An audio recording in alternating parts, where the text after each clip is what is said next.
우리 한번 같이 해주시면 고맙겠습니다. 가나 혼인잔치의 비밀. 다시 한번 가나 혼인잔치의 비밀. 우리는 인생의 행로를 이미 시작했고 인생의 행로를 그 누구도 막을 길이 없습니다. 그런데 그 인생의 행로 가운데 명백한 목표를 갖고 사는 사람과 목표 없이 사는 사람들이 분명히 있습니다. 이 세상에서도 명백한 목표를 갖고 사는 사람, 반드시 그 사람이 성공하는 율이 확실히 많습니다. 얼마 전에 하버드 대학의 로스쿨을 졸업한 그 사람들을 대상으로 해서 당신들이 목표를 가지고 있었느냐 하는 것을 조사를 해드렸어요. 그런데 놀라운 것은 80%가 명백한 목표를 어린 시절부터 가졌다는 거예요. 그리고 8%는 그저 막연하게나마 목표를 가지고 있었고 12%만 목표를 가지지 않았다. 이렇게 조사를 했습니다. 그런데 이 세상의 목표를 짧은 세상 살아가는 그 세상의 목표를 이렇게 정하면서 세상 사람도 살아가는데 우리 영원한 하나님의 나라 백성된 저와 여러분들이 하나님의 나라 백성으로서 영적인 그 목표를 정하지 않고 살아간다면 이게 말이 돼요? 안 돼요? 말이 되는 분도 많으신가 봐. 이게 말이 돼요? 안 돼요? 안 돼요. 우리가 이런 분명한 신앙의 성장을 위한 목표가 설정되지 않으니까 30년 돼도 우리는 잘하는 게 없어요. 이게 얼마나 주님의 가슴 아픈 얘기냔 말이에요. 30년 됐으면 뭔가 좀 우리가 변화돼야 되잖아요. 우리는 세상의 목표도 중요해요. 하지만 우리에게 분명코 신앙인으로서 내가 10년 후 아니면 30년 후에 우리 신앙적 목표가 명백해야 됩니다. 그런데 이 명백한 목표가 뭐냐면 나도 예수님을 닮아가겠다는 그 목표가 좀 분명히 섰으면 좋겠어요. 그런데 오늘 본문 속에서 예수님을 닮아가는 목표를 우리가 설정한다면 우리 예수님은요, 잔치집만 쫓아다니신 예수님이 아니에요. 어디가 잔치가 베풀어져나 그걸 쫓아다니시는 예수님이 아니시라 예수님은 가는 곳마다 잔치집을 만드는 주인공이었어요. 잔치집을 만드는 주인공. 그러면 우리도 예수님을 닮아서 이 목표를 좀 설정했으면, 아니 이 목표를 반드시 가져야 돼요. 나는 내가 가는 곳에 잔치집이 어디가 있나 하고 망원경을 보면서 거기를 쫓아다니는 것이 아니라 나는 어느 곳에 가든지 내가 잔치집을 만들어가는 주인공 돼야 되겠다. 그냥 아멘 안 하시는 분들은 그냥 계속 죽을 때까지 잔치집 어디 있나 하고 쫓아만 다니세요. 여기 아멘 할까봐 내가 굉장히 걱정했는데 여기는 아멘 안 하셔서 너무 다행인데, 우리는 내가 있는 곳에 내가 가는 곳에 예수님을 좀 닮아서 잔치집을 좀 만들어 가잔 말이에요. 집에서도 마찬가지 아니겠어요? 이런 사람이 있어요. 집안에서도 이 집이 잔치집이 있나, 잔치집이 지금 누가 만들고 있나, 이런 사람들은 집안에 잔치집이 안 되면 어떻게 하는 줄 아세요? 계속 불평해요. 불평하다가 나중에는 저기 누구네 부인은, 누구 아내는 이러면서 자꾸 남이 아내 얘기해요. 남이 아내 얘기해서 뭐 하려고 그러는 거예요? 또 아내도 마찬가지예요. 잔치집만 계속해서 찾아다니려고 하는 사람은 남편을 보면서 뭐라고 하는 줄 아세요? 아무개 남편 좀 보라고. 아무개 남편 봐서 뭐 하라는 말이에요? 어떻게 하라는 말이에요? 그렇게 말을 하지 말고 우리는 내가 내 가정에서 잔치집을 좀 만들자니까요. 그래도 또 아멘이 안 되세요. 내가 잔치집을 좀 만들자니까요. 내가 잔치집을 안 만드니까 우리의 자녀들도 집에 들어오는 거 너무 싫어하잖아요. 나는 집에 들어가는 게 너무 고역스러워. 차라리 주유소에서, 저기서 자면서 주유소에서 일하는 게 더 낫지. 이놈의 집안만 들어가면 나를 통해서 잔치집을 만들어 달라고 하는 부모밖에 없으니 애들이 집에 들어가고 싶겠어요. 가정도 그래, 또 교회도 그래요. 잔치집만 찾아다니는 사람 돼서 되겠어요?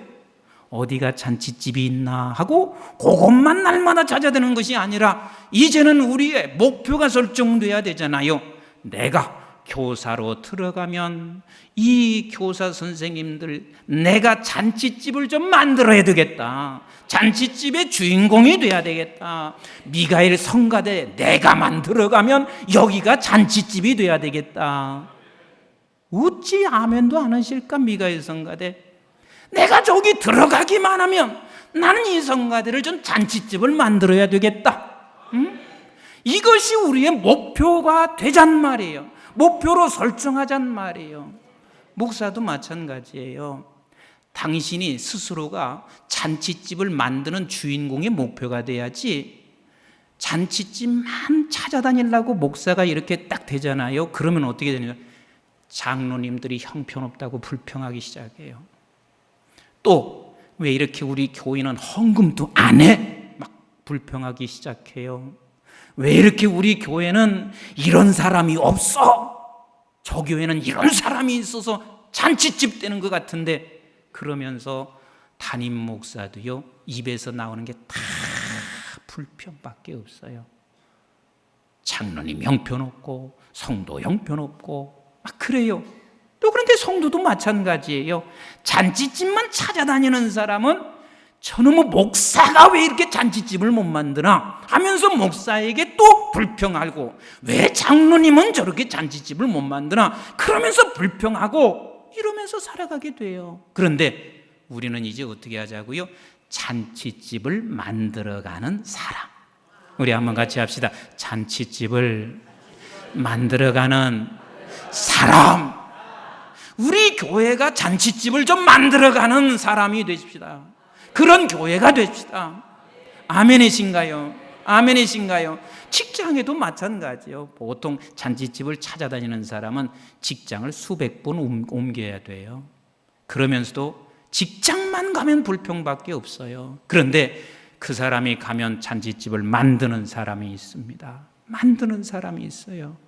이렇게 되기를 원하면 여러분 한번 살짝이라도 아멘 해보세요. 정말 이렇게 되기를 원하시나요? 그러면 적어도 어떻게 하면 잔치집을 만들 수 있는가를 알아야 되잖아요. 응? 가르쳐드리면 그대로 하실랍니까? 진짜지요? 오늘 성경이 바로 그것을 우리에게 가르쳐주고 있어요. 우리 주님께서 이 잔치집을 어떻게 만들어 가셨는지 이것을 가르쳐주고 있어요. 이 가르침을 여러분들이 오늘 받으시고 그 가르침대로 하심으로 말미암아 잔치집을 만들어 가기를 원하시면 살짝이라도 한번 아멘! 아멘! 우리 주님이 그걸 가르쳐 주시고 있어요. 본문을 보니까 여러분들은 이런 질문을 안 던져봤는지 모르겠어요. 나는 이런 생각을 해봤어요.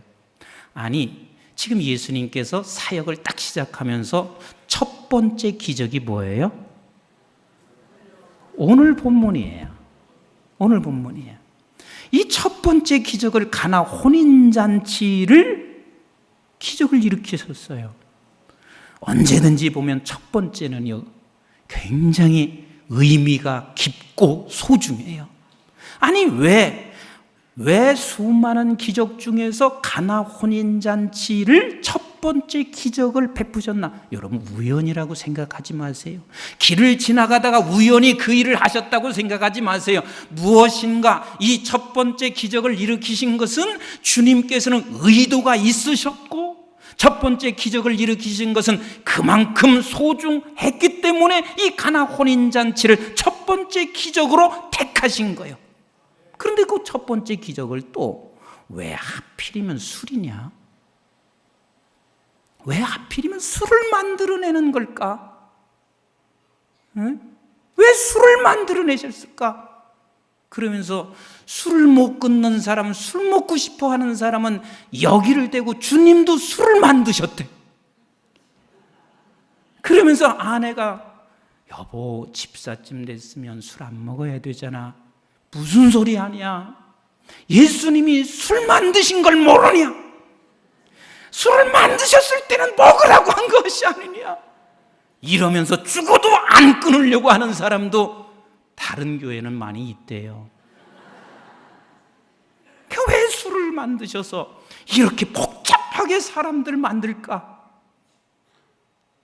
주님께서는요, 이 가나 혼인잔치를 통해서 우리에게 보여주시고 있는 놀라운 비밀이 있습니다. 엄청난 비밀이 있습니다. 지금부터 이 비밀을 성경 속에서 우리 찾아가시면서 추적하시면서 우리 주님께서 어떻게 해서 이런 잔치를 베풀었는지, 이 잔치를 일으켰는지, 저와 여러분들도 가정에 돌아가면 잔치를 만드는 자, 직장에 가면 잔치를 만드는 자, 교회에 오면 잔치를 만드는 자, 아멘 하실 때까지 선교에 들어가면 잔치를 만드는 자, 예배할 때마다 잔치를 만드는 자, 사람과 만나면 잔치를 만드는 자, 이 모든 자들 되기를 주의 이름으로 축원을 드립니다. 지금 가나 혼인집에 예수님과 그리고 무리들이 초청받았습니다. 어머니가 보니까 이 잔치집에 뭐가 떨어졌대요? 예, 포도주가 떨어졌대요. 그래서 지금 3절에서 이렇게 말씀하시고 계세요. 3절 같이 읽어볼까요? 시작. 포도주가 떨어진지라 예수의 어머니가 예수에게 이르되 저들에게 포도주가 없다 하니, 이 말은 무슨 소리요? 포도주를 좀 만들어 달라. 예수님의 어머니는 예수님이 포도주를 충분히 만들 수 있는 분인 것을 아셨습니다. 그랬더니 예수님께서 뭐라고 답하셨는지 4절을 보세요. 시작. 예수께서 이르시되 여자야 나와 무슨 상관이 있나이까? 내 때가 아직 이르지 아니하였나이다. 그러면 여자여 나와 무슨 상관이 있습니까? 내 때가 아직 이르지 아니했습니다 하는 말은 포도주를 만드시겠다는 거요? 안 만드시겠다는 거요? 다시, 포도주를 만드시겠다는 거요? 안 만드시겠다는 거요? 안 만드시겠다는데 왜 만들었을까? 안 만드시겠다는데 왜 만드셨을까? 여기는 안 만드시겠다는 말이 아니요.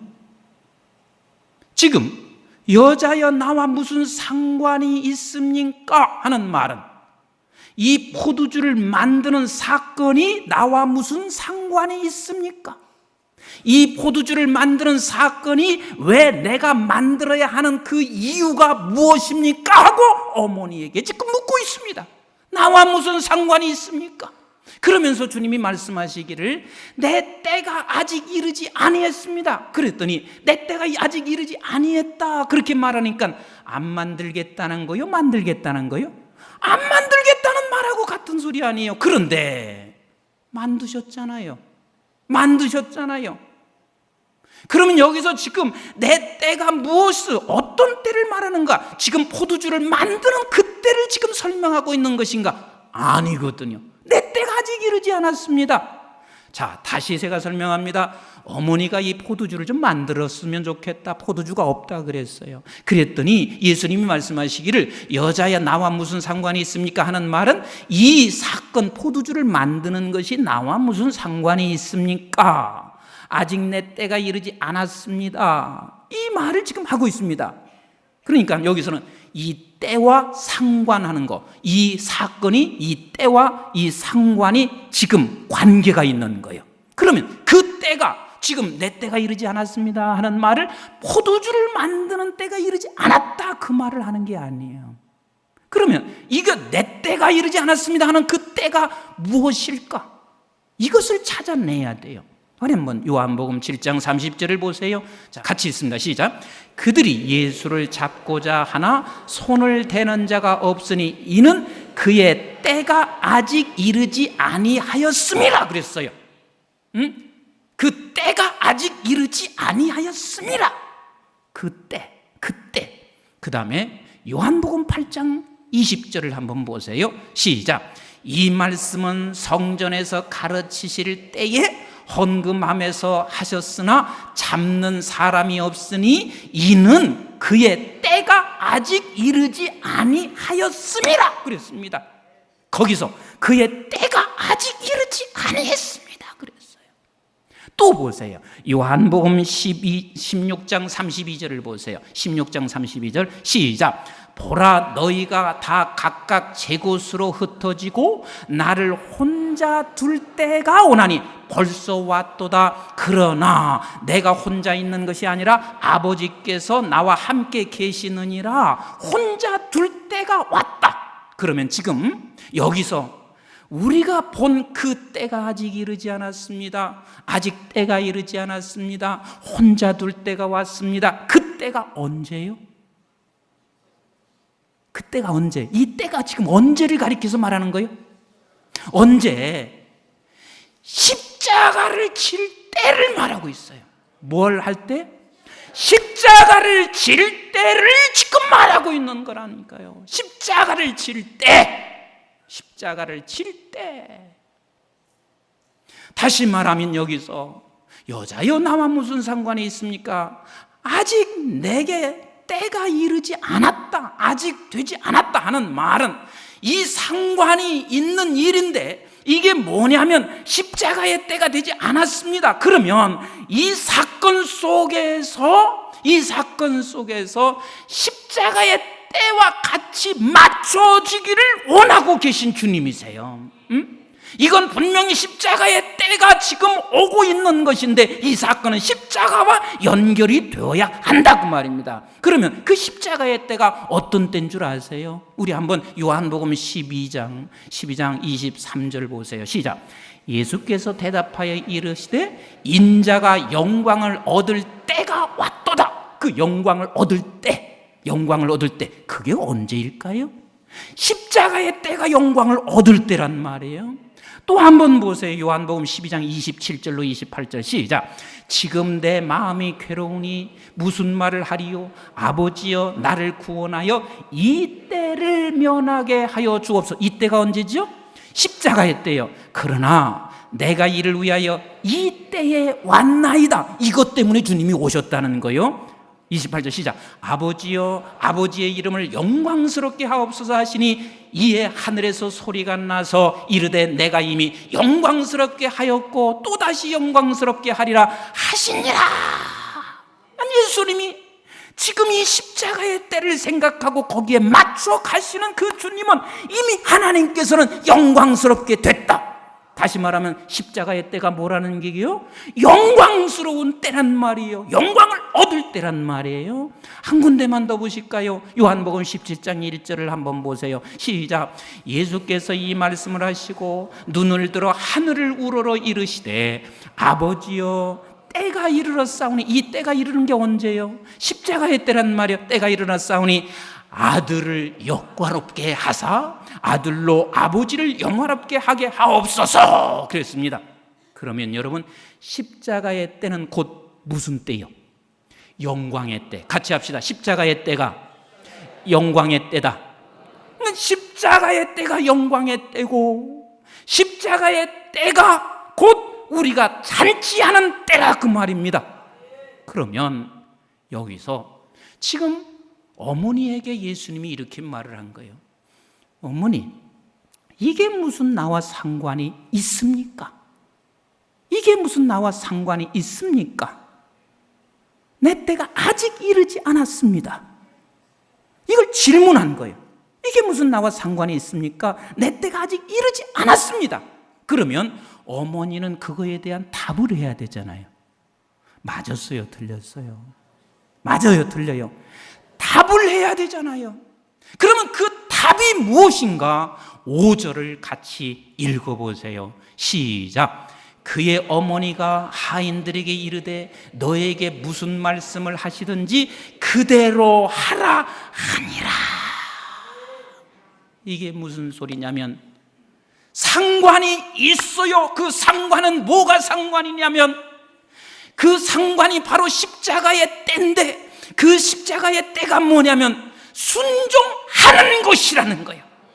그러니까 결국은 십자가가 순종인 거예요. 순종이 곧 영광인 거예요. 이해가 지금 되시나요? 여자요, 이게 무슨 나와 상관이 있습니까? 내 때가 아직 이르지 않았습니다. 이 질문에 지금 어머니는 답을 하고 있습니다. 무조건 순종해라. 무조건 순종해라.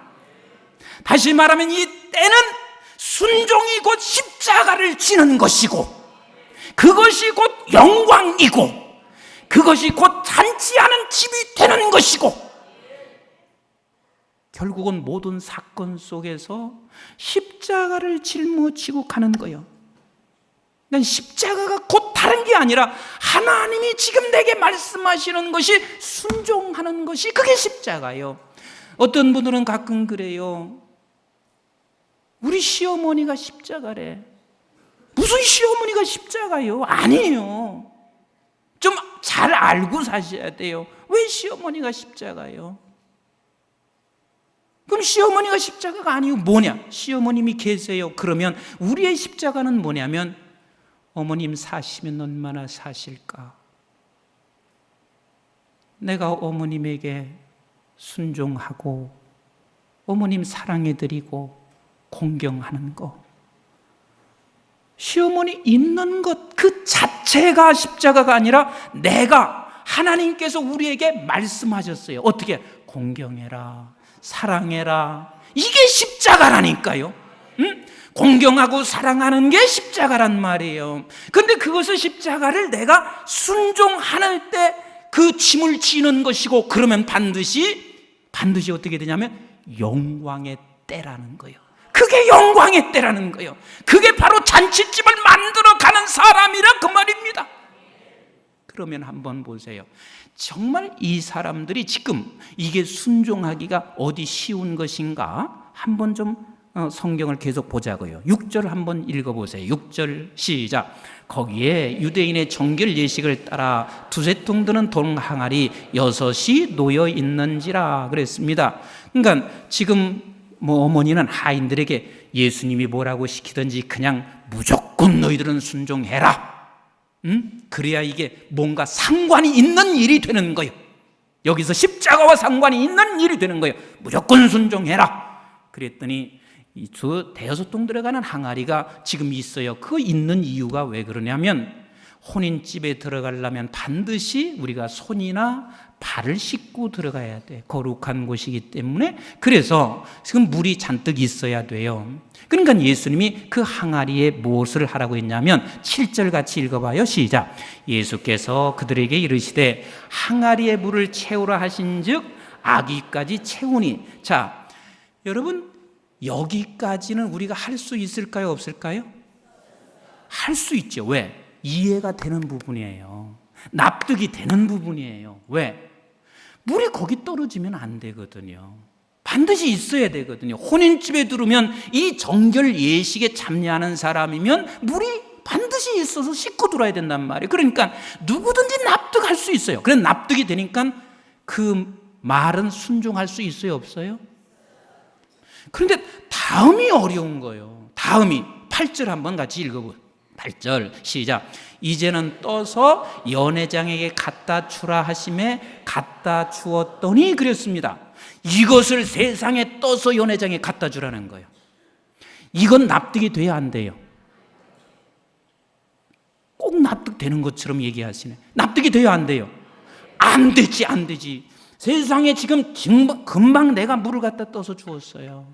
그런데 이것을 갖다가 물을 갖다 채웠는데 그 물을 갖다가 연회장에 갖다 주어라. 그러면 그 물을 연회장에 갖다 주다가 어떻게 되는 줄 아세요? 틀림없이 그 물로 내 얼굴에 다 그냥 집어 던지든지, 욕을 바가지로 얻어먹든지, 아니면 높은 사람일 거란 말이에요. 왜? 지금 하인들이 하고 있습니다. 그러면 그 연회장에 높은 사람들이 너 이리 와봐. 너 지금 장난치는 거냐? 그러면서 당장 갖다가 어디다 쳐 집어넣든지, 이런 상황이 지금 벌어질 수밖에 없는 상황이에요. 그런데 누구의 말씀이니까? 누구의 말씀이니까? 예수님의 말씀이기 때문에 그것을 갖다 떠다 주었어요. 그러니까 떠다 주는 게 뭐라고요? 그게 순종이야. 그 순종이 뭐라고요? 십자가를 지는 거야. 그 십자가를 지는 게 뭐예요? 영광의 때라, 그 말입니다. 영광의 때요. 영광의 때요. 이해할 수 없잖아요. 납득이 가지 않잖아요. 어쩌면 저것으로 인해서 내가 깜빵에 갈 수도 있고, 그것 때문에 내가 물을 찌트러질 수도 있고, 욕을 바가지로 얻어먹을 수 있는 현실 속에서 주님이 말씀하신 것이니 순종하고 있습니다. 이게 십자가의 때요. 이것이 곧 영광의 때란 말이에요. 그래서 우리 주님께서 우리에게 이렇게 말씀하시고 계신 거예요. 여러분, 자기 십자가를 지는 이 일에는 반드시 세 가지 조건이 있습니다. 우리 한번 누가복음 9장 22절을 같이 한번 보세요. 시작. 이르시되 인자가 많은 고난을 받고 장로들과 대제사장들과 서기관들에게 버림바 되어 죽임을 당하고 제3일에 살아나야 하리라 하시고, 당신이 그렇게 반드시 해야 된다는 거요. 그리고 난 후에 23절 같이 읽어봐요. 시작. 또 무리에게 이르시되, 무리가 누구예요? 그러면 우리 한번 또 속순이에게 이르시되, 시작. 또 속순이에게 이르시되, 아무든지 나를 따라오려거든 자기를 부인하고 날마다 제 십자가를 지고 나를 따를 것이니라. 제 십자가를 반드시 지고 따라야 되는데 조건이 세 가지가 있어요. 그 한 가지가 뭐냐면 아무든지예요. 그 아무든지란 말은, 따라서 합시다. 누구도 예외가 없다. 누구도 예외 없어요. 아무도 예외 없어요. 누구든지 다, 아무도 반드시 제 십자가를 지고 가야 돼요. 그 다음에 두 번째 조건이 있어요. 그게 뭐예요? 자기 부인이에요. 이건 내 생각이 죽어버렸습니다. 내가 완전히 죽어버렸어요. 내가 이해되는 것은 순종하고 이해되지 않는 것은 순종하지 않는 것이 아니라, 나는 자기가 부인됐어. 자기가 죽었어. 그래서 주님이 말씀하시는 대로 그냥 한단 말이에요. 내가 죽었으니까. 이게 두 번째 조건이에요. 그 다음에 세 번째 조건은 뭘까요? 금방 읽고도 모르시네. 날마다지. 제가 지금 제 십자가를 지고 조건을 말했잖아요. 뭐요? 날마다란 말이에요. 한 번 하고 끝나는 게 아니라 우리의 삶 속에서 우리는 날마다, 그러니까 누구도 예외하지 않는다. 언제나 네가 죽어야 십자가를 질 수 있다. 이것은 날마다란다. 이것은 날마다란다. 이것은 날마다란다. 바로 이거란 말이에요. 이게 십자가를 지는 거예요. 하루아침에 잘 안 되잖아요. 그래요, 안 그래요? 또 넘어지고 쓰러지고 그래요. 우리 동생이 오늘 아침에, 내가 어제 저녁 내가 지금 아프리카 가는 것 때문에 좀 신경 써서 잠을 못 잤다. 그러니까 뭐라고 하냐면, 형님께서도요 그런 말을 할 때 되게 좋대.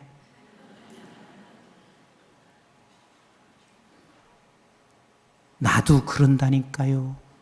조금 무슨 신경 쓰면 잠을 못 자요. 나도 똑같아요. 그런데 우리는 목표를 지금 정하고 살아가는 거요. 이렇게 제 십자가를 내가 언제든지 날마다 죽어가면서 십자가를 짓다가 언젠가는 우리 주님 만나는 그 순간, 내가 이제는 이만큼 성장한 모습으로 주님을 만날 날을 우리는 목표 삼고 기다리고 가는 거란 말이에요. 이렇게 갈 때 그게 곧 영광이라. 우리 한번 9절 보세요. 9절 시작. 연회장은 물로 된 포도주를 맛보고 어디서 났는지 알지 못하되 물떠온 하인들은 알더라. 연회장이 신랑을 불러 그랬습니다. 자, 연회장에 갖다 주었더니 세상에 이게 물이 아니라 그 술인데 기가 막히는 술입니다. 그런데 먹는 사람은 알았어요, 몰랐어요?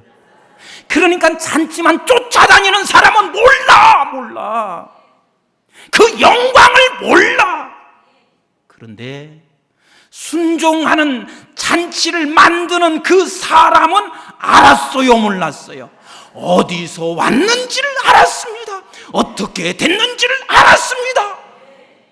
그러면서 우리 한번 10절 11절을 같이 읽어보세요. 시작. 말하되 사람마다 먼저 좋은 포도주를 내고 취한 후에 낮은 것을 내거늘 그대는 지금까지 좋은 포도주를 두었도다 하니라. 11절 시작. 예수께서 이 표적을 갈릴리 가나에서 행하여 그의 영광을 나타내심에 제자들이 그를 믿으니라. 아멘이신가요? 순종이 곧 십자가를 지는 것이고, 십자가를 지는 것이 곧 영광의 때라. 그래서 이것을 영광을 드러냈더라. 주님께 영광이 됐고, 그리고 여러분들에게도 또한 영광의 자리에 참여하는 자가 되잖아요. 사랑하는 성도 여러분, 잔치만 언제까지 쫓아다니시렵니까? 하나님은 오늘 이 시대를 향해서 한국교회에 나를 포함한 모든 성도들을 향하여 이제는 너가 잔치를 만드는 주인공이 되거라. 잔치를 만드는 자가 되거라. 가정에서 잔치를 만드는 자가 되거라. 교회 선교에서 잔치를 만드는 자가 되거라. 직장에서 잔치를 만드는 자가 되거라. 이것은 모든 사건 속에서 잔치를 만드는 것이 상관되어 있는 사람은 거기에 십자가를 지는 거예요. 그게 순종하는 길이에요. 그러면 그것이 곧 영광의 때가 우리에게 임하게 되어 있습니다. 기도하겠습니다.